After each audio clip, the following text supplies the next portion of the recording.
Greetings and peace be with you. This is Brother Salih, a representative or founder of the Zeptepi Institute. And now we are trying to create the Muhammad Has the Keys Self-Knowledge Podcast. So this is the beginning of that podcast. So since it is the beginning of the podcast, it should kind of start what the motivation, far as I'm concerned, of my study, since I am presenting to the world the things that I have learned and uncovered from studying the teachings of the Honorable Elijah Muhammad.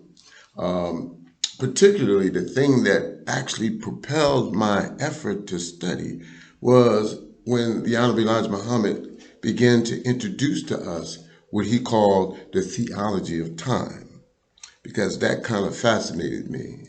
So when I began to look, the first clue that he gave us was what we call the Great Year, or what our ancestors, if you go back and study the Kemetic people or the Sumerian people or the Mayans, you'll find that all of them have in common calendars and their attempt to understand the positions of spheres in our realm. I talk about our planets in our solar system and outside our solar system as they impact us. Now, most people won't really look at it and see that it's an impact, right? But it truly is, because we have our being within the electromagnetic field of our planet and within our solar system, and the sun is the source of the nuclear or atomic energy that is everything.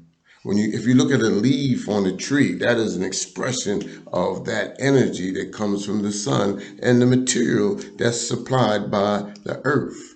So this topic, theology of time, will take us in many, many areas but for the first time when you study it, you'll see that all of this comes together and has an important, platform for you, what we call the self. It's all about the knowledge of self. This is the Muhammad Has the Key Knowledge of Self podcast. Now, we're going to start off by just thinking about what is the self and what is time. Well, we know that the self is the source or core of our being. It is the part of us that, came from God. And we are told in many of the scriptures, it says that the God breathed into the man the breath of life, and he became a quickened soul. So it is our breath that is connected to our lives or to the source of our being. So if you go back in at least the Hebrew language, you'll see that the word breath, or the concept of breath, it's not really distinguishable from the spirit or the soul, because we're talking about the same thing. Muhammad Has the Keys self-knowledge broadcast. Our purpose is to try to give us an understanding of these concepts and the science that arise from it, that is the blessing that has been given us by God through a man that we call Elijah Muhammad, and we claim is the messenger of Allah. So I want you to think about time. What is time? Time is a cognitive construct. Time is where the mind of man attempting to perceive the physical space that we exist in. That's our attempt to try to measure how it is expressing. So time is the measurement of the expression of life within space. Now, when you look at it that way, then it has like some serious connotations, and it is fruitful for an understanding. Now, one of the keys, we're trying to relate it back to ourselves, right? That we look at the earth, and our first, cycle of time that we look at is the day and night cycle. Now, think about it. Day and night. First, in the morning, the sun comes up. When the sun comes up, it is hot, it is heat, it is light. and therefore it dries. Well, heat, sun, reflecting dries moisture. But the night is the cool, moist part of the cycle because the sun is absent, but the moon then becomes the light or principle that governs at night. So you come out in the morning sometime, you'll see mist or dew on the ground because the night, that part of the cycle is moist and cool.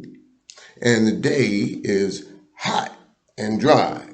And it is these opposing forces, this polarity, that actually is the driving, feeding, and expression of life within the cycle that is operating in space.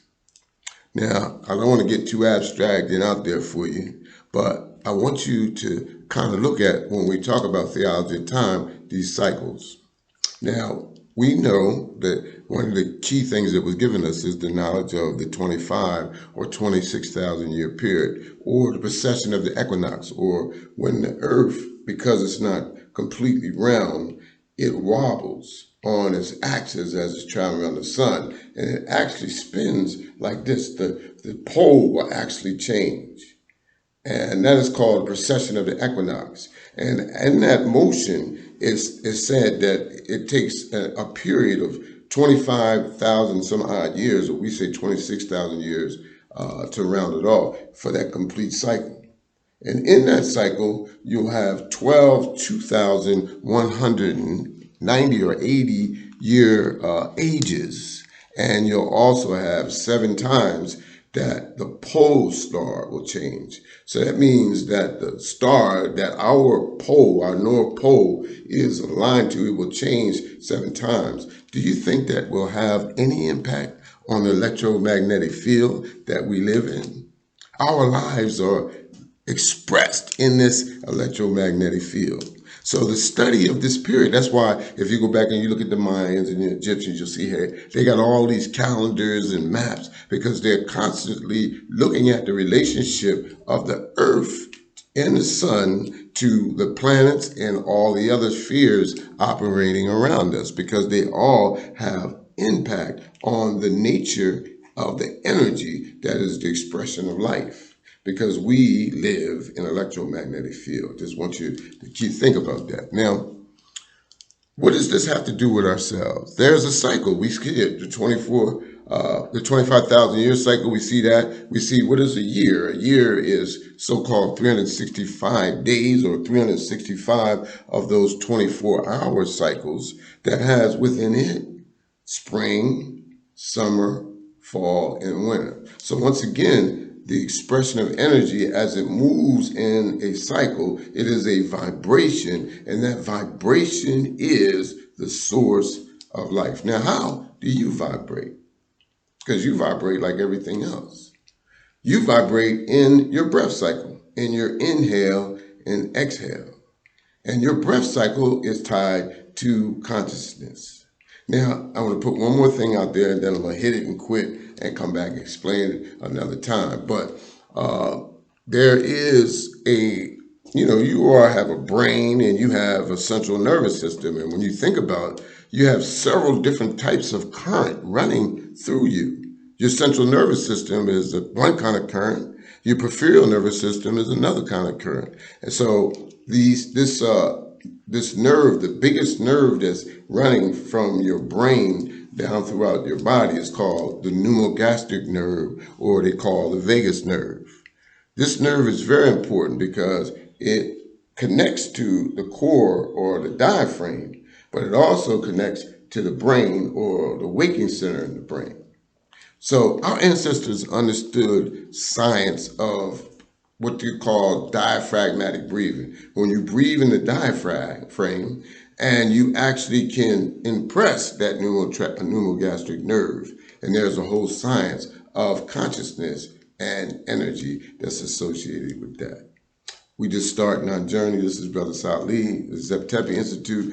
Muhammad Has the Keys Self-Knowledge broadcast, coming to you with our first little cycle. And I want to thank you for listening, and maybe something that we talk about here may have some benefit to you. Peace be with you.